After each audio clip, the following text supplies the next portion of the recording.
Let's catch up with the media writer at The Australian, Sophie Elsworth. Good to talk to you again, Sophie. I would have thought that Kaushaliya Vaghela would be a hero. She would be lauded. You're in Melbourne. Are the Melbourne media giving her endless platforms? Perhaps she's booked in for Q&A this week. Or maybe even the 7:30 report tonight, Chris. I mean, isn't this just embarrassing what our media landscape has become, that it's now about political sides and which side you're on as to the coverage you get? And it was very obvious in the descriptions of her, calling her a rogue MP with explosive claims. I haven't seen any sit-down interviews with her. I'd be really curious to know how many she's been offered. But this just shows that the leftist media are a cheer squad when there's a conservative politician under fire.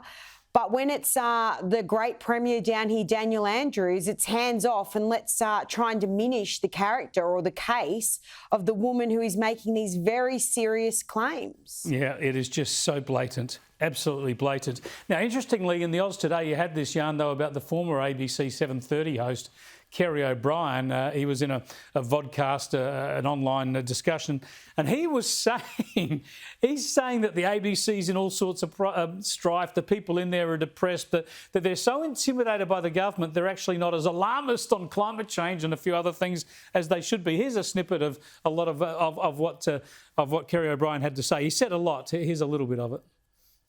People who care about the ABC have to deliver a very clear message to them that they do not want the same nonsense to continue about the ABC that we have seen again and again, because the ABC is reaching a point where it will be very hard to restore what is being lost. It's just as plain as the nose on your face that we have a hostile competitor in News Corp, which is boring in the extent to which it attacks the ABC. Now, Kerry O'Brien presumably was not talking about the Four Corners story of the century being completely wrong, or everyone at the ABC getting the last federal election wrong, or getting George Pell wrong, or getting Christian Porter and throwing the handbook of journalistic integrity away. He doesn't see those as the great failings of the ABC. He seems to be worried about some of the criticism it's received. What was really interesting listening to Kerry O'Brien, he made some points in there where he actually described the ABC. Now, I think the actual words were, it's Australia's most trusted institution, Chris. And I think a lot of people would dispute that.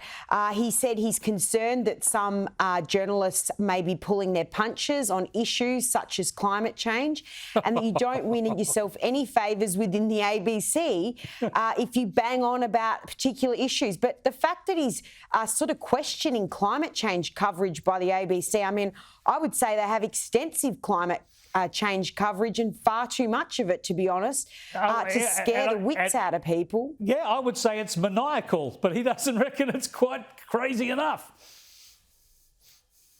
That's right, Chris. Look, it was interesting comments by him. I went to the ABC. I asked them what they thought of Kerry O'Brien's comments, but they weren't going to comment on this one.